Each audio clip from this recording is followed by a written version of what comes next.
મકાન સામે મકાન ન આપે અથવા તો આ વિસ્તારની અંદર હજી તો આ લોકોને શું કરવું છે, રિવરફ્રન્ટ બનાવવો છે, કોઈ ઉદ્યોગપતિને વેચી દેવી કોઈ નક્કી થતું નથી.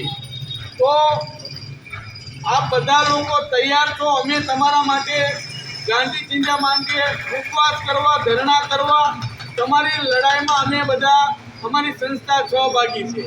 જ્યાં સુધી અહીંના લોકો નિર્ણય લેશે કે લડવું છે ત્યાં સુધી અમે તમારી સાથે છીએ. નિર્ણય તમારે લેવાનો છે, પણ પછાત અને ગરીબ લોકોએ સંગઠિત થઈ અને લડાઈ લડવી પડશે. આજ દુઃખ સાથે કહેવું પડે કે હજારોની સંખ્યામાં માત્ર ને માત્ર ગરીબના ઝૂંપડા પાડવામાં આવે છે.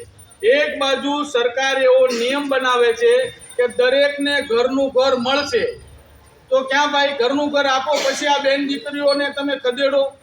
તો ન્યાય મેળવવા માટે અમે તમને પૂછી છે કે તમે બધા આંદોલન માટે તૈયાર છો ભાઈઓ? તો રાત્રે નિર્ણય લઈ અને જે પ્રકારે કાલે મેં 9-10 વાગે કલેક્ટરને મળી લેવી એમ આપણા યુવાનો ભાઈએ કીધું સરસ વાત, હાઈકોર્ટમાં પણ ગયા છે, ત્યાંથી નિવડો આવી જશે, ખૂબ સારી વાત.